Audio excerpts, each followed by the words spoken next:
হয়ে নির্বাচনে অংশগ্রহণ করব।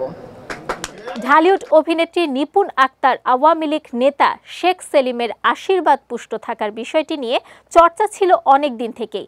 এবার প্রকাশ্যে এলো নতুন খবর। 2022 সালে শিল্পী সমিতির নির্বাচনে চিত্রনায়ক জায়েদ খানের কাছে 13 ভোটে হারেন সাধারণ সম্পাদক পদপ্রার্থী চিত্রনায়িকা নিপুণ।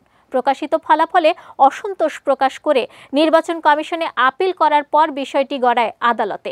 শেষমেশ আদালতের রায়ে সাধারণ সম্পাদকের চেয়ারে বসেন এ অভিনেত্রী। এবার অভিযোগ উঠেছে এক রাজনীতিবিদের সরাসরি প্রভাব রয়েছে নিপুণের দাপটের পেছনে। নির্বাচনে তাকে জয়ী করতে নির্বাচন কমিশনারদের ভয় ভীতি ও প্রলোভন দেখান রাজনৈতিক নেতারা। এমনকি নিপুণকে জয়ী করতে 17 বার ফোন করেন শেখ সেলিম। নির্বাচনে হেরেও নিপুণ কিভাবে সাধারণ সম্পাদকের চেয়ারে বসলেন তা নিয়েও বিস্তর আলাপ হয়েছে।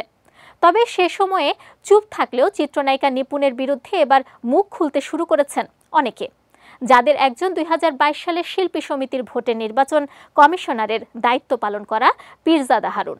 সম্প্রতি এক সংবাদ মাধ্যমকে দেয়া সাক্ষাৎকারে তিনি জানিয়েছেন, ভোট গণনার রাতে তার উপর দেশের ক্ষমতাবান রাজনীতিবিদ শেখ সেলিম চাপ প্রয়োগ করেছিলেন নিপুণকে জেতানোর জন্য। এমনকি বড় অঙ্কের টাকার লোভও দেখানো হয়েছিল তাকে। আর যখন তিনি ওই প্রস্তাবে রাজি হননি, তখনই সেই নির্বাচনের ফলাফল নিয়ে করা হয় মামলা। হারুন বলেন, বিষয়টি কোর্টে চলে যাওয়ার পর আমাকে বানিয়ে দেয়া হলো অন্য একটি রাজনৈতিক দলের সদস্য। নানা কাণ্ডে আমাকে ছোট করা হলো, এফডিসিতে নিষিদ্ধ করা হলো। নিপুণের সঙ্গে শেখ সেলিমের সখ্যতা চোখে পড়েছে একাধিকবার। 2016 সালে নিপুণের পার্লারের আনুষ্ঠানিক উদ্বোধনে হাজির ছিলেন শেখ সেলিম। তারপর থেকেই তাদের সম্পর্ক নিয়ে নানা গুঞ্জন শোনা গেছে এফডিসিতে। এমনও শোনা গেছে এ নেতার প্রভাবে বিভিন্ন সময়ে নিজের অন্যায় আবদার পূরণ করেছেন নিপুণ। প্রভাব বিস্তার করেছেন সাধারণ শিল্পীদের উপরও।